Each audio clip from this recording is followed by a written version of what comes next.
What is it? What do you want? I'm trying to work here. I'm trying to make a video. Yeah, and your meowing is gonna ruin the video. You. Hi. Hi. Is that what you want? Is that it? Alright, maybe you will be quiet now.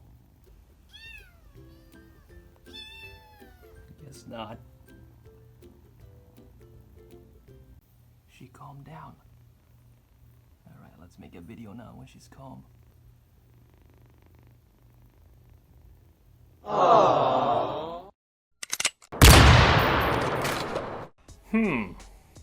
So as you could see there, I posted this. It was leaked from the Bond movie set. This is the new Defender, and I wanted to share it with you and ask your opinion in the YouTube community. And as you could see, there was a lot of negative comments about this Defender. And you know what? I can see why. Because it's a Defender. The name itself means that it's supposed to defend you or defend itself from something, I guess. But looking at this, it doesn't look like it's capable of defending anything. And I think the problem is that we're so used to seeing the traditional Defender because it's been around for decades now. And then when they come out with a refreshment of that Defender, we expect it to look a certain way. We expect it to have that certain boxy style to it, and this just doesn't have that. I love the G-Wagon update that they did. I think the new G-Wagon is a fantastic car. If I could afford it, I would buy it. Unfortunately, I'm just a small-time YouTuber, so I can't afford a G-Wagon right now.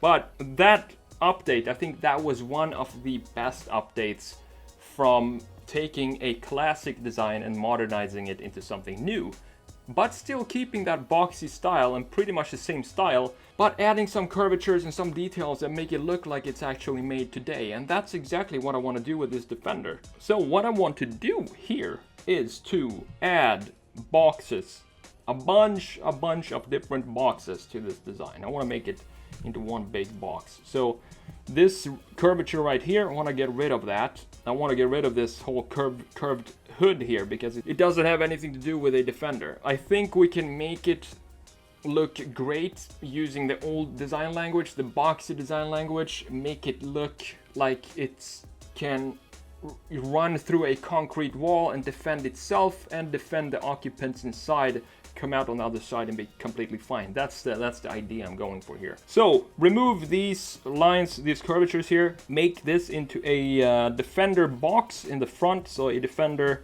style front end, which is very boxy. Let's make this a bit bigger. And then I want to have a big grill here in the middle, something like this. And on each side of this grill, I want to have some rectangular shapes that goes like that, and a circular headlight on each side here, something like this. That will keep the original, you when you see it, I want you to immediately recognize this as a Defender. And right now it just doesn't have that feeling to it. It looks weak. It doesn't look like it's really want to be a Defender. And we're gonna change that in this redesign. So I want to keep things very simple. So add some sort of bumper here that goes right underneath the big grill, and then down here we might add some air intake or something like that. I'm not really sure yet. We're gonna have to experiment with this. And for the wheels, we might upgrade these wheels. I do like these curvatures here though. I think these are great looking. So I want to keep those Defenders, the flares, and obviously we need to make some construction back here because the image is cut off conveniently right at the last part of the car, so we have to fix that. But that's kind of the idea that I have for the Defender. So keeping the old style, but turning it into a modernization of that style of Defender.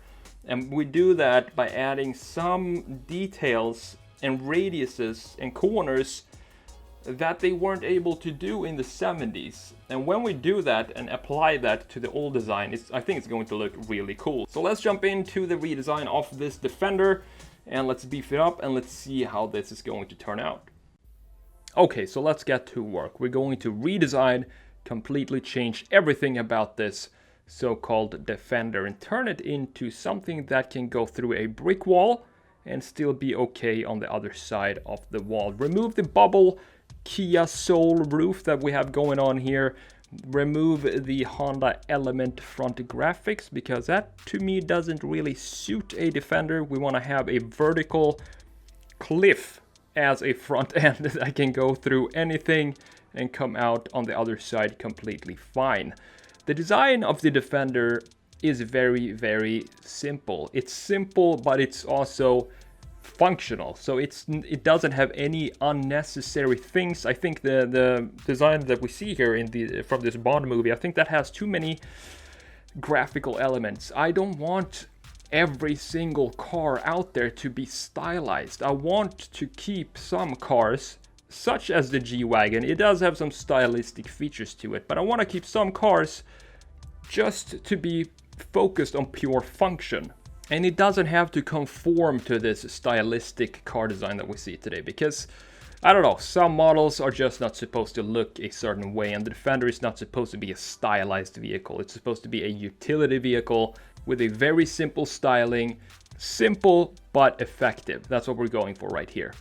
A few key features here that I want to add to the Defender is the unique hood with this raised centerpiece. I think that is typical Defender, and that is one of those features that when you see this car, you instantly recognize it as a Defender. And also, keeping the headlights, I want to keep them circular. I think that is one of the essentials of the design, and I think it brings back the classic feeling of older models, but at the same time you can make a round headlight look very modern if you add some LEDs and basically just add some modern features into the headlight assembly itself.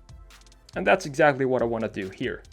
And I want this frame around the headlights because that is a box itself, and that just amplifies the boxiness graphically as well. So the car itself is a big box, and then we have several boxes graphically in the design, such as the here in the grille and also around the headlights.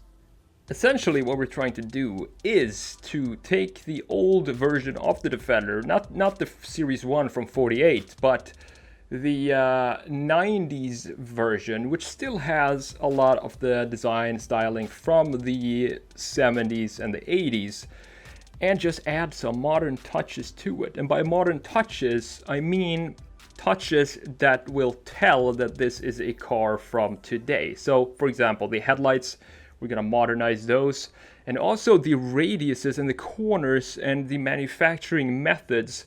You wouldn't see a car like this in the 70s because they weren't able to produce it. So you can still keep the same type of old styling, but you update it to modern manufacturing methods. And I think if we did this with more cars, not just the Defender, but a lot of cars, like for example, the old Mark 1 Golf GTI, for example, or the Golf, if we took that, the old design, and just modernized it into a styling that is suitable for today's manufacturing methods, I think a lot of cars would look a lot better than what they do today. I think we have some epidemic of over styling sometimes, and it doesn't always turn out to be something positive for the model.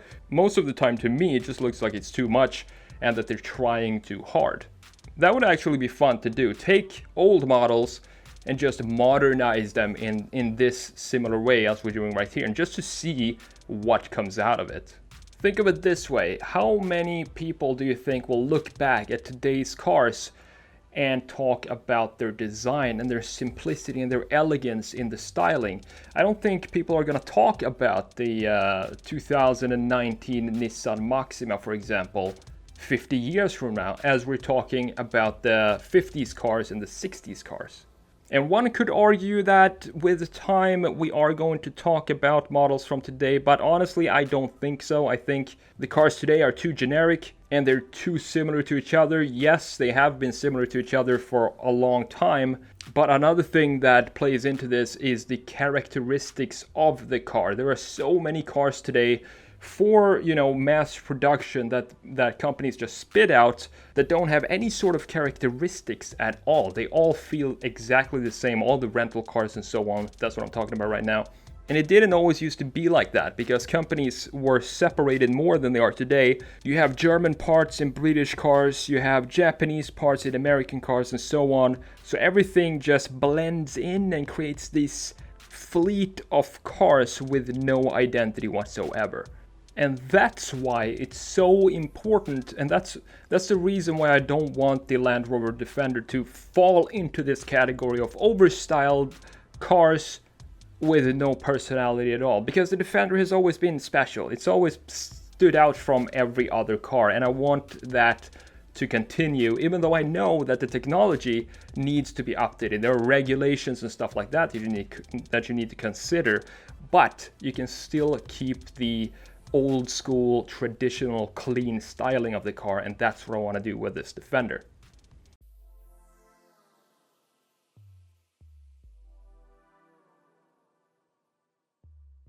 So there it is, that's a redesign of the Land Rover Defender. I hope you enjoyed this video as much as I enjoyed making it, and let me know, do you prefer the old classic styling, or do you prefer the new, more stylistic approach to a classic design such as the Defender? Let me know below in the comments. I'm the Sketch Monkey, thank you so much for spending a few minutes with me today. I hope to see you in the next one. Take it easy.